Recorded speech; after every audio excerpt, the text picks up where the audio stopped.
Guys, so today I wanted to do something a little bit creative, and I decided to mount a CPU that I had laying around into a box frame. Now, I posted pictures of this on social media and everyone liked it so much I thought I'd do a quick video to show you how to do it yourself.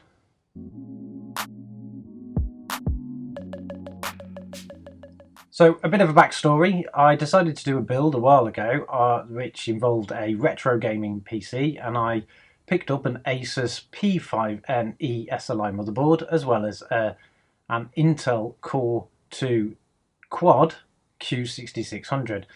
Now, during the actual build process, I realised that the board had failed and I couldn't really do a lot with it, so I threw it into storage as well as the CPU, and it was basically stuck around for a while. Today I was digging through my CPUs, realised that I still had it and thought I wanted to do something better with it.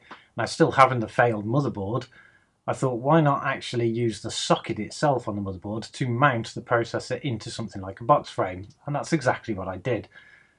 Now, to create this, it was pretty simple really. All I did was take the motherboard and I marked it out with masking tape on the back using the actual holes in the motherboard. For the mounting of the CPU cooler, I marked an X through so I could find the center of the socket, because they are slightly off to the side when you actually look at the motherboards. And I drew a 10 centimeter, because that's the size of the box, square, which was enough for me to actually mount it into this frame. Now, I decided to use the motherboard because you could actually see all the extra pots and things on it, which gave it a really good effect inside the actual frame. Once I'd actually marked it up with masking tape, I took a cutting tool. Now, you can use any cutting tool you want. I chose a grinder because it was just easy and super quick. And using the grinder, I cut out that square. Now, when you do this, you may find that some of the pots on the other side will actually not fit into the lip of the box. So what you need to do is either cut them off, which I did with a pair of pliers, or you can use the grinder to actually grind them away. And I think the result came out really, really well. Now, if you want to make one of these, you can make it in any size that you want.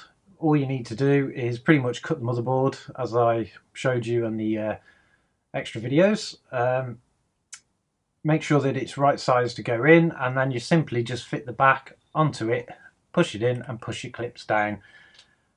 And I think it came out really, really well. So let me know in the comments what you think of this frame, and if it's any good, and also let me know if there's any other creative ways that you've displayed your old technology and old components in the past, because I'd sure love to give this another go with something else.